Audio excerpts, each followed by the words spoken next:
Why is it that architects draw everything by hand to only redo it by CAD later? And is that even the right workflow? Is that the right approach to go about a new project? I've been practicing architecture for about 15 years now, and here's what I learned.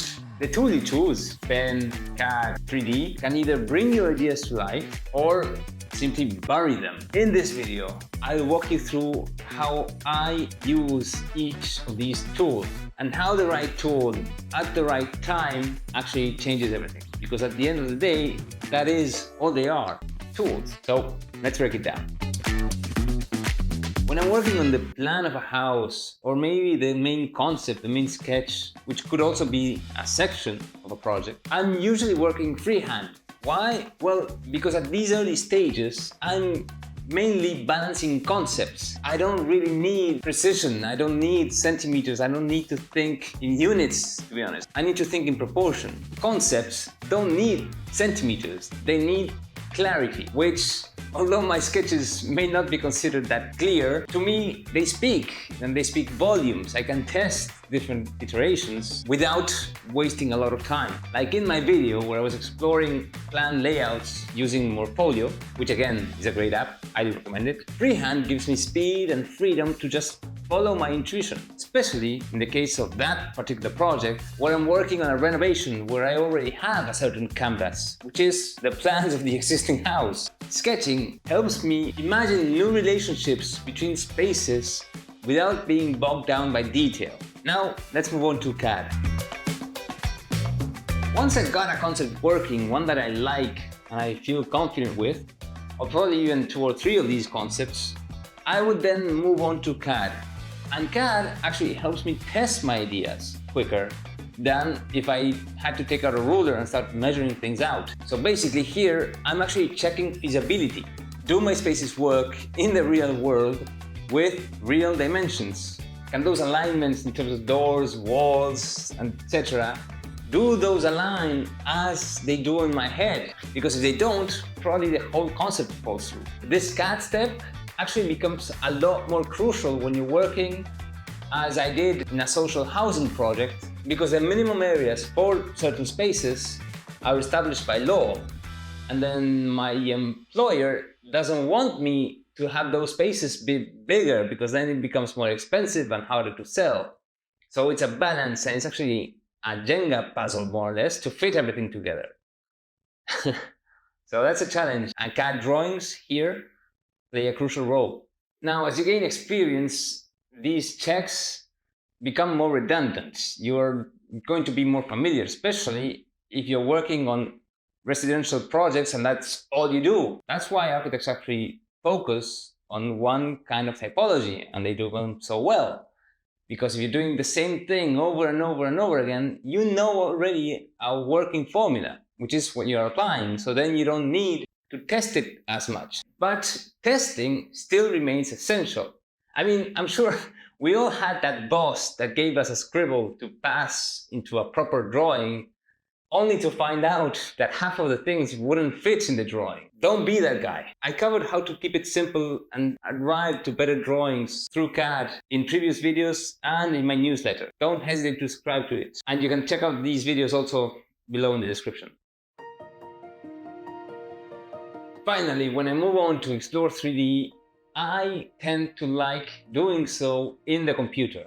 I mean, I can do perspectives like the next guy, but doing them in the computer actually allows me to test different iterations. Just by moving simple elements, I can test how these elements react to each other. And then I can also test different vantage points. For instance, and again, I'm gonna bring you back to that project I was working on with Morpholio. In that house renovation, I presented my plans to the client and they came back saying to me, look, Pedro, this is all fantastic, but our main issue is that the last floor, we can hardly exploit it because the roof is just too low and too steep. So the roof has to go. I was reluctant to do that because this is a fairly new roof, especially the one in the staircase, as you'll see in a minute. So now, the next step of that same project was to actually explore how these volumes can fit into each other. What am I preserving? What are we not preserving? This is what I'm coming up with. You see, we started discussing in that last meeting with the clients, probably working with a flat roof, but quickly I can see in my 3Ds that a flat roof would just make it look too bulky. It's too strong an image. I don't want that. So I started breaking it down and seeing, okay, what can I preserve? What can I take out? So for instance, the roof of the staircase, which I just mentioned, is new. I'm gonna see if I can salvage it and not touch it at all. I also identified that the toilet doesn't have anything above it. So maybe we can just stop it there and reduce the whole volume that comes out of the facade. Now, these drawings look simple because they are. I'm just working again with massing. And at this point, I should highlight that we're insulating the whole house from the exterior. The volume itself will be simplified. Which materials we're using, that can change, but that could also see itself reflected in these 3D volumes. You see how I'm separating the plinth of the ground floor from the second floor? That can be achieved simply by using a deeper insulation in one area over the other, or a different facade cladding system. So this is now what I'm presenting to the client as my third option. And I know it's more than just one option, but I want them, again, to see what I'm thinking and where I'm going with it. Maybe they tell me they're all horrible, but they will certainly tell me one direction they prefer over the other. So it's a win-win. But going back to these 3D ideas, I would be able to do these by hand, by throwing over a tracing paper and just doing these sketches. But the 3D has a certain language to it and certain simplicity to it, which normally removes information, but in this case, that simplicity is something I'm actually looking for because it clearly communicates the volumes and the masses I'm working with. And then the advantage I can have with this is that I can run some very quick solar simulations, or I can even 3D print some of these options. So let's wrap it up and let's go back to our original question. Should you draw by hand? Should you use CAD? Should you use 3D? Well, these are all just tools.